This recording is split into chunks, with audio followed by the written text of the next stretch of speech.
All right, we're getting to the end of the year, right? This is basically it. This is close to the end of it here, and we want to look at future military technology. So things that we have not yet had to deal with, but we'll probably have to deal with in regards to the military in the future. So let's take a look at those. So first one, robotics.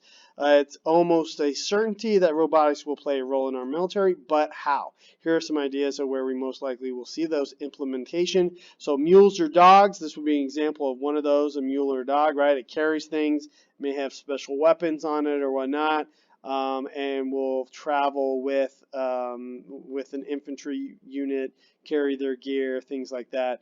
The idea here is until they start getting more silent, because right now they're pretty loud, but maybe at some point they will. So, but the idea here is it will help with less for the infantry to carry. Medical robotics, right, where it may be able to attach to a person and heal them right there, or whatever it may be. Unmanned vehicles, which we already have drones, but we may see unmanned like actual tanks or I mean, Russia said they're going to come with unmanned tanks. I don't know if that's. I mean, there is. I mean, I'm sure it's possible, but they've talked about having unmanned vehicles, unmanned watercraft. Basically like torpedoes, or even we have some um, a unmanned ship right now in the Navy that basically hunts submarines. So, that's a possibility. And then finally, what about mechanical soldiers, right? You don't even have a soldier anymore. You have a robot controlled by maybe a person or maybe AI. Hard to say, right? So, we'll see what happens with that. Super drones. Drones that go above and beyond the ability of today's drones. They are faster, more maneuverable, and less detectable. They will be used for surveillance, attacks in space. This is the SR-72 concept. Could be ready in 2030. It's hard to say, but again, you can see it's kind of a space vehicle, but also would be going in and out of the atmosphere.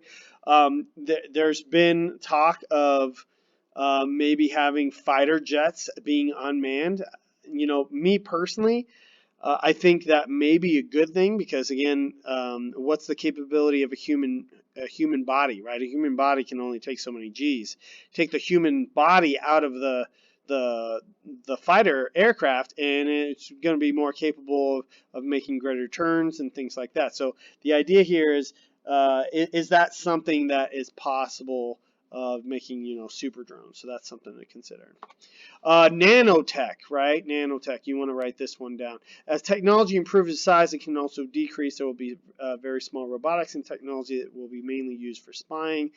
So you have mini robots, such as the Flybot, right? It's very small, will look like an insect. It will have a tiny camera on it, and it will basically do spying for you. Or the mesh worm, which is here, which looks like a little caterpillar or worm or whatnot, right? And it can easily sneak into to buildings and basically work off of solar power and just go in and out and spy on people. And maybe through what do I want to say? It would have a microphone and also a camera on it.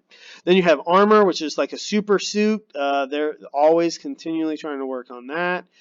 Medical, at some point they believe that you can get nanotech inside the body. So maybe you get shot and can immediately kind of like suppress or go into that area and give pain relief or stitch up the area. Or just basically prevent it from your injury from getting worse. So there's a lot of that, and then energy, right? Energy is something that we're always trying to improve upon. So that's also possible. Weapons. Obviously, our weapons are always changing. Although firearms will be a main component of our military, new technologies will change how warfare is fought. We currently have a microwave ray gun. It's on the link down here. But can you make it smaller? Can you put it in a handheld device? The ones that we have now have to be on large vehicles. Is there a way maybe we could get that as a small, or even a laser, right? Are we going to have laser guns in the future? I mean, at this point right now, firearm is still better, okay? But Could we get lasers, right? Magnetic railgun. We're still perfecting that, although it's coming. Tracking bullets, where the bullets will track the enemy. We're not there yet. We have dumb bullets; they just fly in the direction that you shoot. But at some point, they believe that we can get tracking bullets. And then liquid metal missiles and shells.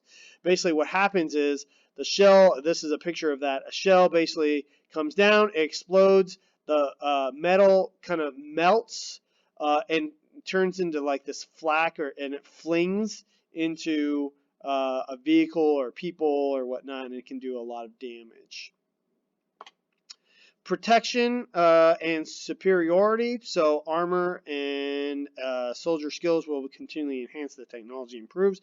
You will likely see these in the future. An exoskeleton, which makes you basically like a Superman, right? It gives you more power and you can do more things and be faster and stronger, right?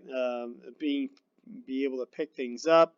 And again, being lighter with more protection. So again, you'll get a instead of Kevlar, you'll have some type of new material which can keep all firearms and bullets away from people. And who knows, maybe it's so light you can wear it as a complete suit.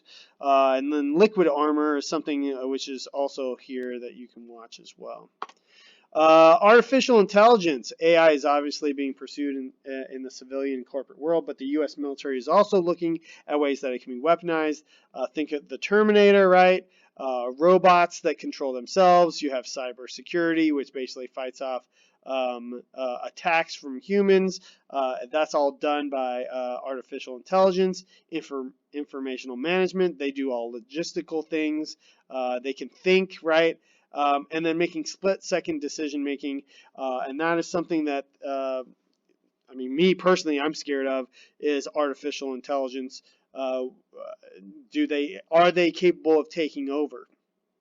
And I think at some point there's been like Stephen Hawking, who just recently died, super genius, was worried about artificial intelligence replacing the human. What happens when they become smarter than we are? They can think faster than we can. Maybe there is already artificial intelligence out there. I mean, we've already had some starting to communicate. I mean, they had to shut it down. They had two computers talking to each other using a language we didn't understand, and they had to pull the plug on them. But what if that gets out? What if artificial intelligence is playing the slow game, right? I mean, like maybe it's already out there, realizing or coming to the realization, but staying hidden, and it's only waiting for us for the capabilities of not needing humans anymore. I'm scared. So anyways, that's artificial intelligence. And then basically we're going to do something like this. You're going to basically come up with a new type of weapon that you think is coming, and you can focus on any of these right here. All right, thanks guys, and that is it.